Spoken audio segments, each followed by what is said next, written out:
Hi, everybody, and welcome to another episode of Lead In With Lorne.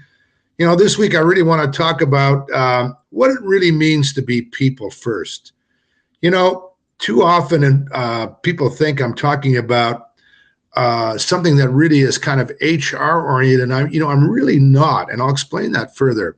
I've got into these fierce arguments with people around how could it possibly be people first when you have to be customer first or shareholder first. And my argument is that by being people first, that's the way you really get to be customer focused.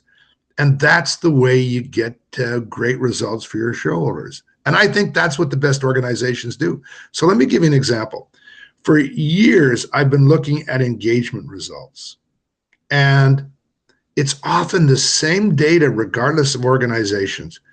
The most dissatisfying, disengaging aspect of people's work is when they don't have the tools and ability to get their work done. And when you dig underneath that and find out what they're talking about the ability to give customers and each other a great experience.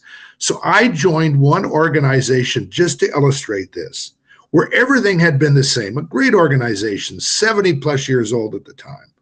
The only thing that changed was they introduced a major back-end system that rendered people incapable of delivering great experiences for customers that they historically had been able to do, as lousy as the old system was.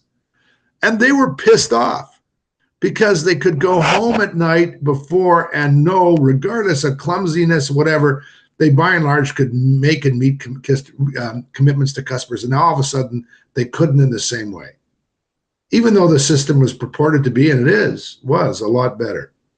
And that has been reinforced for me over and over again. When people can work in a place where they can give other people simple, easy, awesome experiences, they feel great about the work. They feel great about the organization. And all the HR stuff that goes there that's important is all additional, and it's kind of the icing on the cake, as it were.